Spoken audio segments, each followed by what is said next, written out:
इस्लाम में तजहीज़ व तकफीन की जिम्मेदारी मर्दों पर आयद है, लेकिन तेलंगाना के ज़िला वारंगल में कोई भी मुसलमान मर्द आगे नहीं आया, जिस पर मुस्लिम ख़वातीन को मजबूरन ये खिदमत अंजाम देना पड़ा।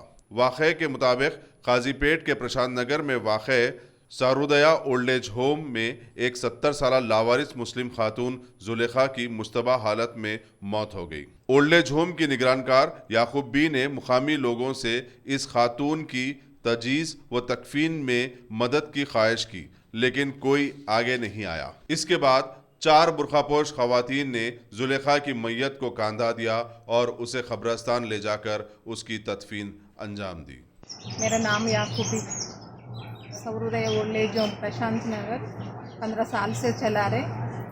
जिले का बुढ़ा मस्जिद तरफ के बैठ के रहे तो पुलिस वाला हमारे को इन्फॉर्मेशन दिए तो उन्हें ला के यहाँ छोड़ तो 4 दिन का बाद परसों 29 तारीख को गुजर गए थे।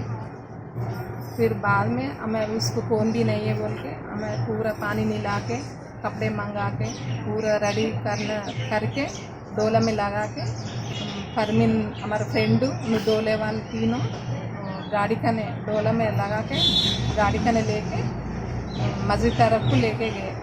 बाद में कब्रिस्तान को वहाँ से नमाज पढ़ के कब्रिस्तान को लेके जाने बाद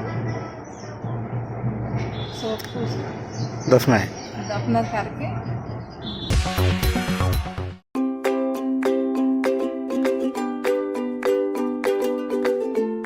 Every child's success story starts here, like a multifaceted diamond.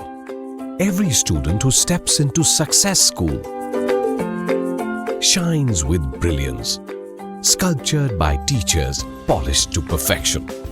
If opportunity does not knock, I will build a door. To us, success comes in cans, not in can'ts.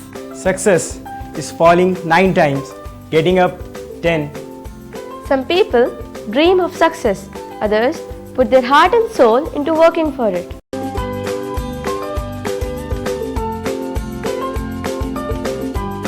Success, finding oneself.